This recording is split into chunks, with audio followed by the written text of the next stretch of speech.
Prajwal pen drive ಪ್ರಕರಣದ ಹಲ್ಚಲ್ ಜೋರಾಗಿರುವಂತಹ ಈ ಸಮಯದಲ್ಲೇನೆ ಪ್ರಜ್ವಲ್ಗೆ SIT drill ಜೋರಾಗಿ ನಡೆದಿದೆ. ಬಸವನಗುಡಿಯ ನಿವಾಸಕ್ಕೆ ಕರ್ಕೊಂಡು ಬಂದು ಅಲ್ಲಿ ಸ್ಥಳ ಮಹಜರು ಮಾಡಿದಂಥದ್ದನ್ನ ನೋಡಿದ್ವಿ. ಹಾಗೇನೆ ಅದೇ ಮನೆಯಲ್ಲಿ ನೋಡಿ ಪುತ್ರ ಪ್ರಜ್ವಲ್ ರೇವಣ್ಣಗೆ ಡ್ರಿಲ್ ಅಂದ್ರೆ ಎಸ್ಐಟಿ ಅಧಿಕಾರಿಗಳು ಕರ್ಕೊಂಡು ಬಂದು ಮಹಜರು ಮಾಡ್ತಾ ಇರ್ತಕ್ಕಂಥದ್ದು. ಮಹಡಿಯಲ್ಲಿ ತುಳಸಿ ಕಟ್ಟೆಗೆ ಭವಾನಿ ಅವರು ಪೂಜೆ ಸಲ್ಲಿಸ್ತಾ ಇರುವಂಥದ್ದು. ಅವ್ರಿಗೇನೋ ಕಾಲು ಹುಷಾರಿಲ್ಲ ಅನ್ನುವಂಥದ್ದಿತ್ತು. ವಾಕಿಂಗ್ ಸ್ಟಿಕ್ ಹಿಡ್ಕೊಂಡೇ ಪ್ರಾರ್ಥನೆ ಮಾಡ್ತಾ ಇದ್ದಾರೆ. ಮಗನ ವಿಚಾರಣೆ ವೇಳೆ ಭವಾನಿ ದೇವರ ಮೊರೆ ಹೋಗಿದ್ದಾರೆ ಅನ್ನುವಂಥದ್ದು ಆ ದೃಶ್ಯಗಳು ಲಭ್ಯ ಆಗಿದೆ. ನೋಡ್ತಾ ಇದ್ದೀರಿ, ಪ್ರಜ್ವಲ್ ರೇವಣ್ಣ ಅವರನ್ನ ಕರ್ಕೊಂಡು ಹೋಗಿ ಸ್ಥಳ ಮಹಜರಿಗೆ ಅಧಿಕಾರಿಗಳು ಎಸ್ಐಟಿ ಅಧಿಕಾರಿಗಳು ಕರ್ಕೊಂಡು ಹೋಗಿದ್ದಾರೆ. ಅಲ್ಲಿ ಮೇಲ್ಗಡೆ ಮಹಡಿನಲ್ಲಿ ಭವಾನಿ ರೇವಣ್ಣ ಅವರು ವಾಕಿಂಗ್ ಸ್ಟಿಕ್ ಹಿಡ್ಕೊಂಡು ತುಳಸಿಗೆ ಪೂಜೆ ಮಾಡಿ ದೇವರಿಗೆ ಪ್ರಾರ್ಥನೆ ಮಾಡ್ತಾ ಇದ್ದಾರೆ.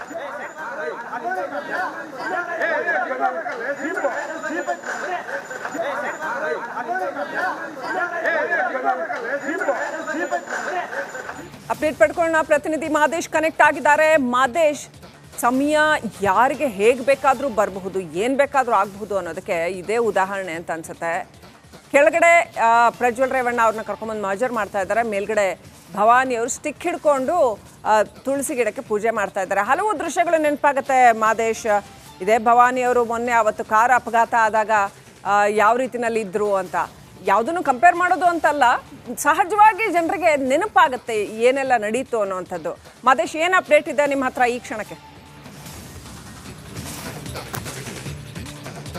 ಖಂಡಿತ ಶ್ರೀಲಕ್ಷ್ಮಿ, ಪ್ರಕರಣಗಳು ಅಂದ್ರೆ ಪ್ರಜ್ವಲ್ ರೇವಣ್ಣ ಅವರ ಕುಟುಂಬಕ್ಕೆ ಆಗ್ತಿರುವಂತಹ ಈ ಒಂದು ಆರೋಪಗಳು ಕೇಳಿ ಬಂದ ಮೇಲೆ ಯಾವ ರೀತಿ ನೀವು ಹೇಳಿದಂತೆ ಸಮಯ ಯಾವ ರೀತಿ ಬದಲಾಯಿತು ಅನ್ನೋದು ನಮ್ಮ ಕಣ್ಮುಂದೆನೆ ಕಾಣ್ತಿದೆ. ಈಗಾಗಲೇ ಪ್ರಜ್ವಲ್ ರೇವಣ್ಣ ಅವರ ಕಸ್ಟಡಿಗೆ ಪಡೆದುಕೊಂಡು ತೀವ್ರ ವಿಚಾರಣೆ ಮಾಡುವಂತ ಕೆಲಸನ ಮಾಡ್ತಿದ್ದಾರೆ. ಇವತ್ತು ಕೊನೆಯ ದಿನ ಕಸ್ಟಡಿಯಲ್ಲಿ ಇದ್ದಾರೆ ಪ್ರಜ್ವಲ್ ರೇವಣ್ಣ. ಇವತ್ತು ಕೂಡ ಒಂದಷ್ಟು ನಡಿ ಈಗ ಶುರು ಮಾಡೋಣ.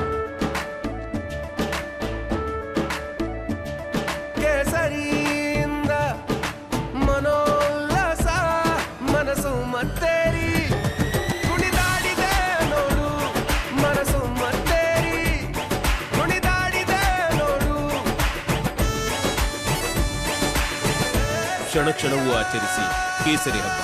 ವಿಮಲ್ ಬಾಯಲ್ಲಿ ಹೇಳಿ ಕೇಸರಿ. ಪ್ರೊಸೀಜರ್ಗಳನ್ನ ಇವತ್ತು ಕೂಡ ಒಂದಷ್ಟು ಪ್ರೊಸೀಜರ್ಗಳನ್ನ ಎಸ್ಐಟಿ ಅಧಿಕಾರಿಗಳು ಮಾಡ್ತಿದ್ದಾರೆ. ನಿನ್ನೆಯಿಂದಲೂ ಕಳೆದ 2 ದಿನಗಳಿಂದಲೂ ಕೂಡ ಅಂದ್ರೆ ಶನಿವಾರ ಹೊಳೆನರಸೀಪುರದಲ್ಲಿ ಸ್ಥಳ ಮಹಜರು ಪ್ರಕ್ರಿಯೆಯನ್ನ ಎಸ್ಐಟಿ ಅಧಿಕಾರಿಗಳು ಮುಗಿಸಿದ್ರು. ಅಲ್ಲಿ ಒಂದಷ್ಟು ಸಾಕ್ಷ್ಯಗಳನ್ನ ಕಲೆ ಹಾಕಿ ಅಲ್ಲಿನೂ ಕೂಡ ಪ್ರಜ್ವಲ್ ಒಂದಷ್ಟು ತಿಳಿಸ್ಕೊಳ್ಳುವಂತ ಕೆಲಸ ವಿಚಾರಣೆ ನಡೆಸುವಂತ ಕೆಲಸ ಮಾಡಿದ್ರೆ, ಈಗ ಬಸವನಗುಡಿ ಬಳಿ ಇರುವಂತಹ ಮನೆಯಲ್ಲಿ ಸ್ಥಳ ಮಹಜರು ಪ್ರಕ್ರಿಯೆಯನ್ನು ನಡೆಸುವಂತ ಕೆಲಸ ಮಾಡ್ತಿದ್ದಾರೆ. ಈಗಾಗಲೇ ಕಳೆದ 1 ಗಂಟೆಯಿಂದಲೂ ಕೂಡ ಒಳಗಡೆ ಸ್ಥಳ ಮಹಜರು ಪ್ರಕ್ರಿಯೆ ನಡೀತಿದೆ. ಜೊತೆಗೆ ಆತನ ಹೇಳಿಕೆಯನ್ನು ಕೂಡ ಅಂದ್ರೆ ಪ್ರಜ್ವಲ್ ರೇವಣ್ಣ ಅವರ ಹೇಳಿಕೆಯನ್ನು ಕೂಡ ದಾಖಲಿಸಿಕೊಳ್ಳುವಂತ ಕೆಲಸ ಮಾಡ್ತಿದ್ದಾರೆ.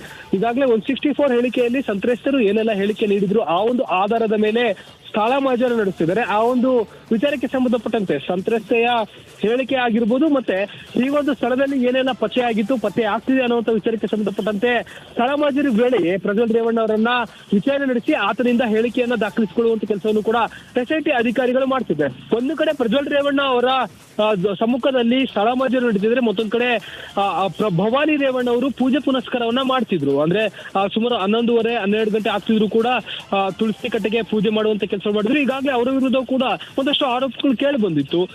ಕಿಡ್ನಾಪ್ ಕೇಸ್ ಪ್ರಕರಣದಲ್ಲಿ ಇವರು ಕೂಡ ಭಾಗಿಯಾಗಿದ್ರು ಅನ್ನುವಂಥದ್ದು ಈಗಾಗಲೇ ಆರೋಪಗಳು ಕೂಡ ಕೇಳಿ ಬಂದಿತ್ತು. ಆ ಒಂದು ಪ್ರಕರಣಕ್ಕೆ ಸಂಬಂಧಪಟ್ಟಂತೆ ಎಸ್ಐಟಿಯ ಮುಂದೆ ವಿಚಾರಣೆಗೂ ಕೂಡ ಭವಾನಿ ರೇವಣ್ಣ ಹಾಜರಾಗಿದ್ರು. ಇವತ್ತು ಅವರಿಗೆ ಅನಾರೋಗ್ಯ ಇರುವಂತಹ ಸೂಚನೆಗಳು ಇದೆ. ಯಾಕಂದ್ರೆ ತುಳಸಿ ಕಟ್ಟೆ ಪೂಜೆ ಮಾಡುವಂತ ಸಂದರ್ಭದಲ್ಲಿ ಸ್ಟಿಕ್ ಇಟ್ಕೊಂಡು ಅವರು ಪೂಜೆ ಮಾಡುವಂತ ಕೆಲಸ ಮಾಡ್ತಿದ್ರು. ಏನಾಗಿದೆ ಅವರಿಗೆ ಅನ್ನೋದು ಕೂಡ ಇದು ಕೂಡ ಯಾವುದೇ ರೀತಿಯಾದಂತಹ ಸ್ಪಷ್ಟ ಮಾಹಿತಿ ಕೂಡ ಸದ್ಯಕ್ಕಿಲ್ಲ.